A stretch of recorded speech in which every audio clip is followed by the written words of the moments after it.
एक अलग ही सुकून होता है गांव में। शहर की भीड़ भाड़ से कई ज्यादा शांत और सरल, जहां की सुबह और शामें मानो झील सी ठंडी हो जाती है। मैं बात कर रही हूं अपने गांव की। मेरा नाम शालिनी है और मैं 26 साल की हूं।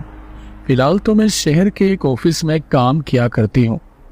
बहरहाल छुट्टियों में मुझे शहर की भीड़ भाड़ से दूर अपने गांव में समय बिताना बहुत पसंद है।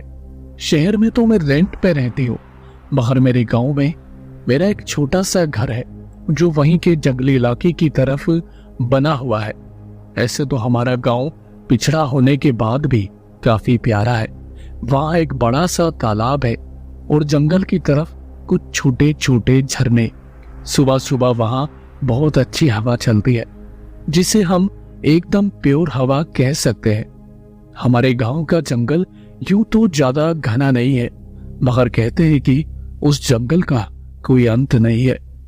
एक शांत मगर अंदर से बहुत शोर भरा जंगल है वो, मानो कई राज अपनी घनाहट में समेटे बसा हो। ना जाने क्यों मैं तो कभी उसमें नहीं गई, मगर लोग तरह तरह की बातें किया करते हैं कि जंगल में कुछ है जो बच्चों को अपनी तरफ खींच कर ले जाता है और गांव के कुछ लकड़हारों का सुराग नहीं मिल पा रहा है। कहते हैं कि हर पूर्णिमासी की रात को कोई है जो एक एक करके हर घर की चक्कर लगाता है। किसी का कहना है कि उसके 2 पैर है, तो कुछ लोग कहते हैं कि नहीं, वो अपने 4 हाथ पैरों पे चलता है। पर कहते हैं कि जो कोई भी उसे रात में जगता या गांव से बाहर टहलता मिल जाए, वो उसे ढूंढ लेता है, मानो डर और रूह सूंघ लेता हो। मुझे तो ये बातें केवल बच्चों को डराने वाली बातें ही लगा करती थी। ऐसा लगता था मानो जंगल का कोई अंत नहीं है, तो शायद बच्चे कहीं खो ना जाए। इसीलिए यह कहानी बनाई गई है ताकि बच्चे जंगल से दूर ही खेल कूद करे। चूंकि हमारे गांव में कोई अच्छी स्कूल भी नहीं थी, इसलिए वहां के बच्चे बड़े ही शैतान है, खेल कूद में तो नंबर 1। मगर फिर भी हमारा गांव बड़ा प्यारा है। हम अगर कहते हैं कि पूर्णिमासी की रात को गांव में रात के समय बाहर नहीं टहलना चाहिए, या गांव में कहीं बीहड़ इलाकों में अकेले नहीं जाना चाहिए, या फिर लेट नाइट को कोई भी बड़ा हो या बच्चा बाहर नहीं होना चाहिए। इनफैक्ट अगर घर का कोई भी गांव वाला इंसान शहर से वापस गांव लौट कर आए या फिर गांव से शहर को जाए, तो रात के वक्त कभी भी ना आए जाए, वरना कोई के आने का कोई वक्त नहीं, वो तुम्हें भी उठा ले जाएगा। एक अजीब सी बात फैली हुई है हमारे गांव में। बहरहाल मैं तो बचपन में ज्यादा गांव में नहीं रही, तो मुझे इस कोई के बारे में इतना ज्यादा नहीं पता। मैं ज्यादातर शहर में ही पली बड़ी हूँ। गांव में रही भी तो कम ही रही, क्योंकि मेरी पढ़ाई और जॉब दोनों शहर से हुई। तो मुझे इन बातों का इतना तब पता नहीं था कि आखिर पूर्णिमासी की रात को ऐसा क्या होता है कि सारे गांव वाले उस रात से खूब खाते हैं, और आखिर वो कोई जिसे सब कोई के नाम से ही पुकारते हैं, वो है क्या। शहर की भीड़ और अपने काम की व्यस्तता में मुझे तो ये भी नहीं पता होता था कि आखिर ये पूर्णिमासी की रात आती ही कब है। मैंने इस बारे में कई लोगों को बात करते सुना भी कि गांव में वो फिर आया था, मगर किसी ने उसे साफ नहीं देखा कि आखिर कौन आया था। क्या वो कोई इंसान था या कोई जानवर। मगर कहते हैं कि जो उसे देख भर ले, वो फिर वापस गांव में कभी नजर नहीं आता। लोग कई तरह की बातें किया करते हैं कि मुझे बीती रात गए वो अपने घर के बाहर घूमता दिखा, तो सुनाई पड़ता कि भाइयों भाइयों कोई बीती रात गए मेरी गाय को नोच ले गया। सुबह देखा तो अस्तबल सारा मांस के लोथड़े और खून से सना था। भाइयों अपने बच्चों और बुजुर्गों का ध्यान रखना, अपनी गाय भैंस की देख रेख करो, मेरा तो सब कुछ लूट गया। वो राम ज्यादा कोई फिर आया था। मैं कह दे रहा हूँ आने वाली पूर्णिमासी की रात भारी है, वो फिर किसी की बलि लेगा क्योंकि वो भूखा है। समझ नहीं आती थी उनकी गोल मटोल बातें।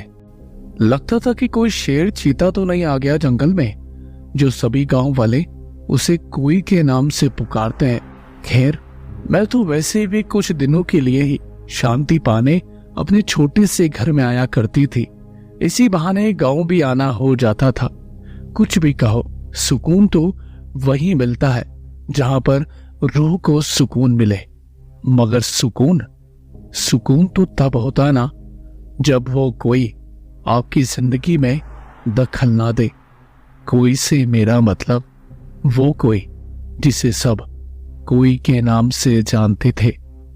वो कोई जिसने एक अंधेरी रात में मुझे भीतर से इतना दहला दिया, जिसके बाद मैं कभी अपने गांव लौट कर जाने के बारे में भी नहीं सोच पाती।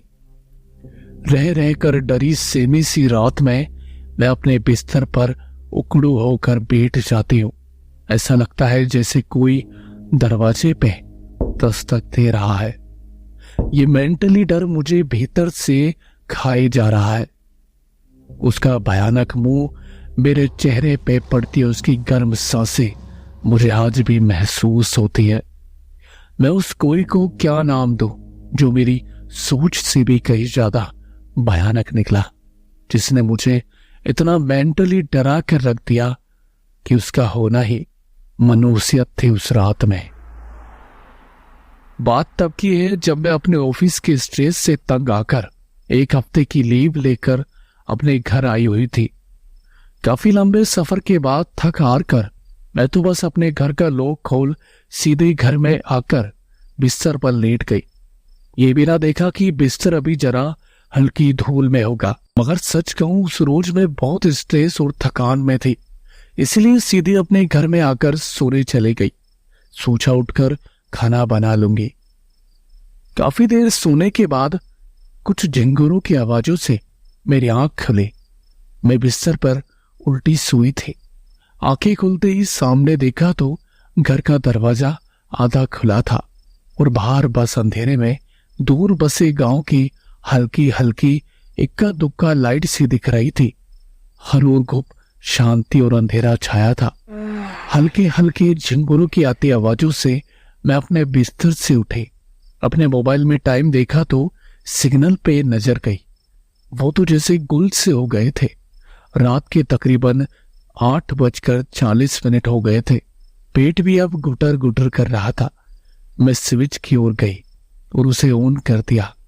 रूम में अब खिर खिर कर हल्की रोशनी वाला बल्ब भी जल गया। मुझे नींद के बाद अब भूख भी बहुत लगी थी। किचन में गई तो कुछ काम करने की हिम्मत नहीं थी, इसलिए ड्रॉवर में चेक करने लगी। तभी खुशी हुई कि ड्रॉवर में 2 पैकेट मैगी पड़ी थी, जो मैं पिछले 2 महीने पहले ही छोड़कर गई थी। जल्दी से स्टोव पे पतीला चढ़ाकर मैं मैगी बनाने लगी। मोबाइल में धीमे धीमे म्यूजिक चला। मैंने उसे चार्जिंग पे लगा दिया। हल्की हल्की आंच में मैगी बन रही थी। हवा अंदर आ सके तो मैंने दरवाजा और खिड़की पूरी खोल दी और हाथों को टिकाकर खिड़की से बाहर देखने लगे। बेहद मीठी हवा बह रही थी। बहुत सुकून मिल रहा था। जी कर रहा था बस खिड़की पे खड़े खड़े सुनसान पड़ चुके गांव को और आसमान में निकले एकदम सफेद गोल चांद को निहारती रहूं। दूर से बिल्कुल हल्की हल्की रोशनी में गांव दिखाई दे रहा था। कहीं कहीं हल्की हल्की आग भी जल रही थी। शायद लोग हाथ तप रहे थे, क्योंकि ये सर्दियों की रात थी। रह रहकर ठंडी हवा बहुत सुकून पहुंचा रही थी। कुछ आवाज आई तो मैंने पीछे देखा। पतीले में मैगी उबलने लगी थी। मैं पतीले के पास गई और चम्मच से मैगी को हिलाकर स्टोव को ऑफ कर दिया। अब गर्मा गर्म मैगी खाने की भूख बढ़ गई थी। मैं मैगी को एक पतीले में डालकर अपने रूम के बेड पर बैठ गई, शांति से फूंक मारते हुए मैगी के निवाले खाने लगी। वाह, टेस्टी मैगी। सुकून था इस रात में, बेहद सुकून।